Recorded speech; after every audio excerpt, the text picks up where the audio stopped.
Kita akan membahas sekarang mengenai penerapan least square pada regresi linear, simple regresi linear dengan menggunakan gradient descent. Jadi di sini perbedaan dengan sebelumnya adalah kita tidak perlu menurunkan rumusnya. Misalnya bila modelnya digunakan seperti pada persamaan satu di bawah ini, kita tidak perlu menghafalkan bentuk rumusnya untuk mendapatkan nilai A dan B. Jadi kita menggunakan pendekatan numerik. Jadi kalau sebelum-sebelumnya pembahasannya adalah termasuk dalam metode langsung, artinya kita tahu berapa jumlah langkahnya karena kita punya rumus akhirnya. Nah, di sini pada pembahasan ini kita tidak tahu sebenarnya seberapa banyak langkahnya. Jadi kita tahu hanya langkah satu iterasi, kemudian langkah satu iterasi itu akan kita ulang lagi sehingga mendapatkan langkah berikutnya dengan catatan errornya, kesalahan residualnya harus menjadi semakin kecil, kira-kira demikian. Nah ini regresi linear walaupun kesannya sudah didapatkan rumusnya, untuk bentuk-bentuk persamaan yang agak sulit untuk dipecahkan secara metode langsung, kita bisa gunakan pendekatan numerik. Nah, gradient descent adalah salah satu caranya. Nah, regresi merupakan salah satu permasalahan dalam machine learning ya, dengan cara belajar termasuk dalam kategori mode pembelajaran supervised learning. Nah ini kita sudah punya tadi, saya salinkan kembali rumusnya. Kita lihat notasinya agak sedikit berbeda karena saya menggunakan rujukan yang berbeda, akan tapi bila kalian bandingkan satu persatu akan diproses pada intinya rumusnya adalah sama.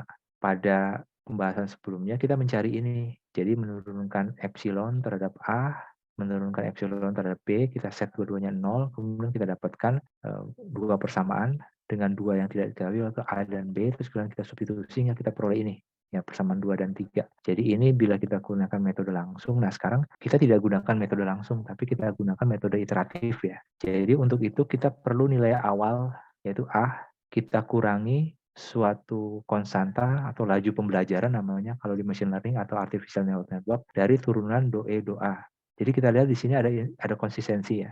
Bila suatu saat sudah diperoleh nilai minimum, nah nilai minimum kan tercapai pada saat do epsilon do A sama dengan 0. Nah pada saat do epsilon do A sama dengan 0, kita lihat ini 0. Jadi nilai A ini tidak lagi berubah. Jadi A yang terbaru akan sama dengan A sebelumnya dan terus akan bertahan di situ. Nah itu artinya sudah diperoleh solusinya. Sama juga demikian dengan B. Jadi metode iteratif ini metode yang apabila kita sulit untuk mendapatkan cara solusinya secara analitik, kita gunakan metode yang iteratif.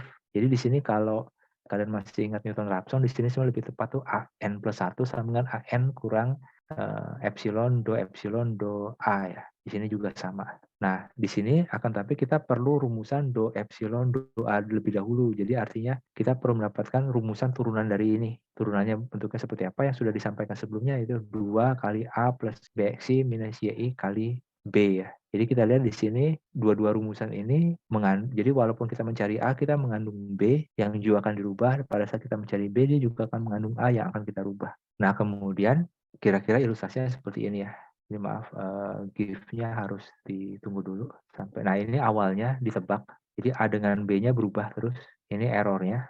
Oh sorry, ini step-nya langkah keberapa, ini errornya. Jadi kita lihat dengan merubah nilai A dengan B, suatu saat garis ini akan makin mendekati sehingga akan lewat ke semua titik. Ini sengaja dipilih datanya sedemikian rubah sehingga bisa bagus ya. Datanya tidak seperti pembahasan sebelumnya kurva hijau yang datanya agak menyebar. Ini memang dibikin supaya kita yakin memang pada akhirnya akan kita peroleh. Jadi kita lihat bahwa secara tanpa kita paksa, dia seakan-akan mencari pivotnya di sini ya. Jadi di sini tidak di set pivotnya di sini, titik rotasinya dari garisnya. Jadi kita lihat si program begitu A dengan B dirubah dengan rumusan iteratif tadi, awalnya tadi di sini kemudian dia cari kira-kira di sini titik. Nah, kemudian dia melakukan tinggal mengubah gradien. Jadi secara umum titik ininya hampir tidak berubah, kira-kira sekitar 1, sekian. Titik ininya lebih banyak berubahnya karena dia sekarang akan berputar di sana gitu. Nah, ini adalah persoalan yang cukup sederhana di mana A dengan B bisa sekaligus dicari nilainya dengan pada persamaan 6 dan 7 ini ya. Tapi ada kasus-kasus di mana kita harus minimumkan A dulu, baru kemudian minimumkan B, kemudian balik lagi ke A dan sebagainya. Nah, di sini kebetulan contohnya bagus, kita bisa langsung lakukan 6 dan 7 ini sekaligus. Ya, bagus, ini adalah contoh ilustrasinya. Jadi kalian bisa lihat bahwa, tapi kalau sekiranya kalian lihat, untuk kasus ini, cara seperti ini akan lebih lama daripada cara sebelumnya. Kalau cara sebelumnya sekali running dia selesai. Ya, kalau ini jadi agak lebih lama, tapi ini diberikan untuk ilustrasi bahwa bisa terdapat pendekatan lain yang iteratif untuk mencari simple linear regression dengan menggunakan least square. Nah, ini adalah salah satu contoh penggunaannya. Ini kalian bisa lihat dan kalian bisa modifikasi datanya yang di atas ini ya. Kalian bisa ganti-ganti sesuai dengan data kalian. Di sini misalnya laju pembelajaran dibuat etanya 0,01. Ini tebakan awalnya. Titik potong pada sumbu Y-nya 6. Gradiennya awalnya dibikin 0. Kita rumusnya kita tadi A plus BX ya. Jadi gradien awalnya 0. Jadi kita lihat di sini gradien awalnya 0. Jadi garisnya mendatar. Ini adalah tebakan awalnya. Kemudian kita buat fungsi namanya kurva, di mana kalau kita masukkan nilai A dengan B, dia akan menghasilkan nilai Y. Jadi tujuannya adalah kita tahu nilai fungsi itu berapa sebenarnya. Nah, kemudian kita buat waktu iterasi, jadi dalam bentuk suatu semacam list di Python, kita gunakan arrange mulai dari awal sampai akhir dengan selisihnya dari delta T. Delta T-nya kita pilih satu saja, jadi step tadi di gambar tadi adalah delta T, ini step ini.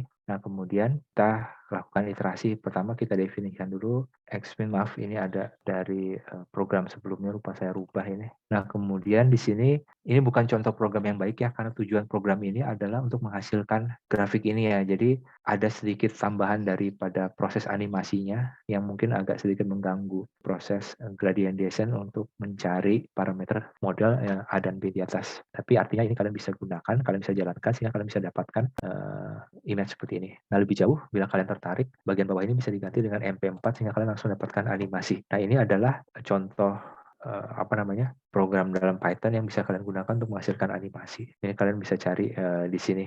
Nah, saya juga mendapatkan dari suatu sumber ini untuk menghasilkan gambar seperti itu. Oke, baik. Terima kasih untuk perhatiannya untuk topik ini. Ini kita akhiri sampai sini.